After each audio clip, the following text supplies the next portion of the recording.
ዛሬው የ3 ደቂቃ ቪዲዮ የተዋጣለት የአርስቶ ባለሙያ ልናደርጋችሁ። ዛሬው አርስቶ ከ4 እስከ 6 ሰው ጥንቅቅ አድርጎ የሚያጠግብ ሲሆን ነገር ግን ያ የሚወሰነው እንዳመጋገብ ስርዓታችሁ ነው። አርስቶን ለማዘጋጀት 1.5 ኪሎ ሙሉ ዶሮ እንጠቀማለን። ዶሮውን ውስጡንና ውጭውን በሚገባ ካጸዳችሁ በኋላ የጀርባ አጥንቱን ምስሉ ላይ በምትመለከቱት መሰረት ታወጣላችሁ።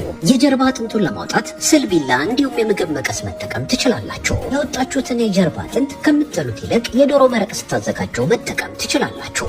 አሁን ዶሮውን በመላላጫው በኩል ትገለብጡና አንዴ ወደ ታች ተጭናችሁ ጥፍጥፍ ታደርጉታላችሁ። በመቀጠል ንጹህ ፎጣ ወይም ለስላሳ ወረቀት በመጠቀም ዶሮ ላይ የሚገኘውን እርጥበት እያገላበጣችሁ ታነሳላችሁ።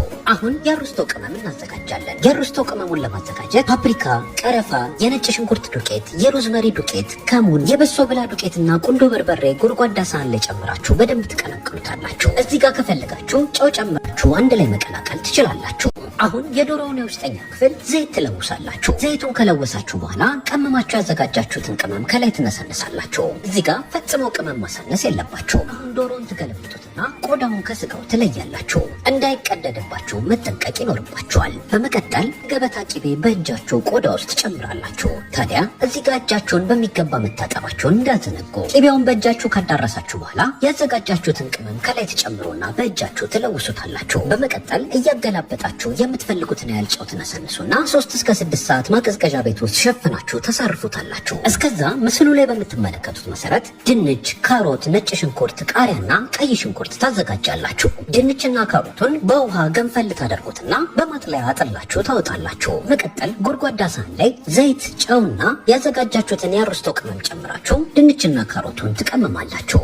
እዚህ ጋር ከፈለጋችሁ ተጨማሪ አትክልት አይነቶችን ማስገባት ትችላላችሁ። አሁን ቀመማችሁ ያዘጋጃችሁትን ዶሮ ከማቀዝቀዣ ቤት ታወጡና አትክልቱን ከስር ዶሮውን ከላይ አርጋችሁ ታዘጋጃላችሁ። ነጭ ሽንኩርት፣ ቃሪያና ቀይ ሽንኩርቱንም ትጨምራላችሁ። ሁሉንም የአትክልት ግብአቶች ከጨመራችሁ በኋላ ጋስቴር በመጠቀም ዶሮውን ሙሉ ለሙሉ ትሸፍኑታላችሁ። በቤት ውስጥ ጋስቴር ከሌላችሁ ግማሽ ብርጭቆ ውሃ ከስር መጨመር ትችላላችሁ። ጋስቴሩ በእንፋሎት እንዲበስል ይረዳዋል። አሁን ዶሮውን የማጋገሪያ ምድጃ ውስጥ ታስገቡና 45 እስከ 60 ደቂቃ በ180 ዲግሪ ታበስሉታላችሁ። እስከዛ ድረስ የማባያ ስልስ ታዘጋጃላችሁ። የዛሬውን የማባያ ስልስ ለማዘጋጀት ከዚህ በፊት ያሳያችሁን ማዮኔዝ፣ ቀይ ዳጣና የጨመራችሁትን ግብአት በደንብ በማንኪያ ትቀላቀሉትና ለጣዕም ያህል ግማሽ ሎሚ ትጨምቁበታላችሁ። አሁን የማባያ ስልሳችን ዝግጁ ሆኖልናል። ወደ ዶሮ ስንመለስ ዶሮ ከ45 እስከ 60 ደቂቃ ያህል በጋስቴር ተሸፍኖ ከበሰለላችሁ በኋላ ጋስቴሩን ታነሱለታላችሁ። ጋስቴሩን ካነሳችሁ በኋላ መልሳችሁ የመጋገሪያ ምድጃ ውስጥ አስገብታችሁ 30 እስከ 45 ደቂቃ እንደገና ትጠብሱታላችሁ። በ10 ደቂቃ ልዩነትም ከስር የሚፈሰውን መረቅ በማንኪያ እየዛቃችሁ ዶሮውን ታለብሱታላችሁ። ዶሮ ቆንጆ ሆኖ በሚገባ ከበሰለ በኋላ ይህንን ይመስላል። ዶሮ አርስቶ እንግዲህ በቀላሉ በየቤታችሁ በዚህ መልኩ ማዘጋጀት ትችላላችሁ።